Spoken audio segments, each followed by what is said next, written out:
అసూయ ఎలాంటిది ఒక మాట చెబుతాను. ఒక ద్రాక్ష చెట్టు ఒక ముళ్ళ చెట్టు పక్క పక్కనే ఉన్నాయట. ఆ వచ్చే వాళ్ళని పోయే వారిని ఈ రేగు కంప పట్టుకొని లాగుతుంది చొక్కాలు. అయ్యం పర్రం జరుగుతాయి.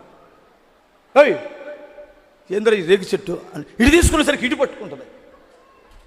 చూసి చెట్టు ముళ్ళ చెట్ట తన దారిని తను వెళ్ళేటువంటి వారిని పట్టుకొని లాగి చొక్కాలు చింపుతున్నావు, నీకెందుకు అంత కడుపులో మంట అనిందట.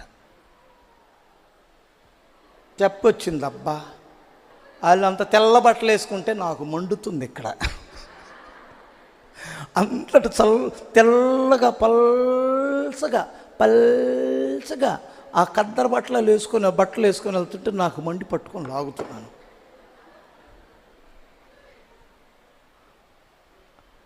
నీకు ఎందుకు వాళ్ళ జోలికి వెళ్తున్నావు? నీకు వచ్చేదేంటి? హల్లెలూయా చెప్పండి ఒకసారి.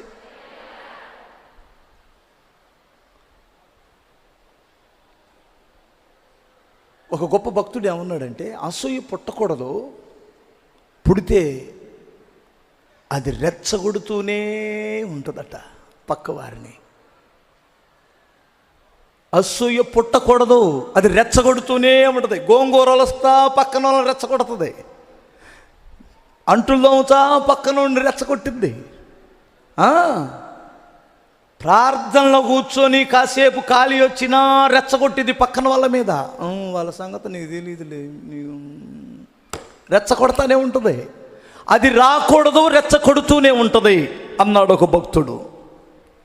ఇంకొక భక్తుడు ఏమన్నాడు తెలుసా? అసూయ రాకూడదు, వస్తే అది నీ హృదయంలో రాబందు దూరినట్లే అన్నాడు. నీ శరీరంలోనికి రాబందు దూరినట్లే అన్నాడు. ఏం చేసింది రాబందు? ఒక కలేబారం మీద పడినప్పుడు రాబందు ఎవరి జోలికి వస్తుంది? బ్రతికున్న గేద జోలికి వస్తుందా? చచ్చిన పంది గేద జోలికి వచ్చిందా? చచ్చిన దాని జోలికి వస్తుంది. వచ్చి దాని గుండెని తినేస్తుంది.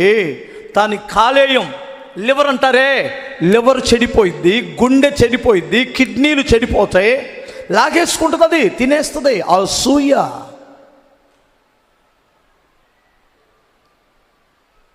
బాధ్యత కలిగి పని చేసే వారి మీద నువ్వెందుకు అసూయ పడతావు? నీకెటూ బాధ్యత లేదు, బాధ్యత కలిగినటువంటి వారి మీద ఎందుకు నేరాలు మోపుతావు? నువ్వెటూ బాధ్యత కలిగి పని చెయ్యవు, నీకు అప్పగించిన పనినే బాధ్యత కలిగి చెయ్యవు, ఎందుకు పక్క వారిని పట్టుకొని లాగుతావు?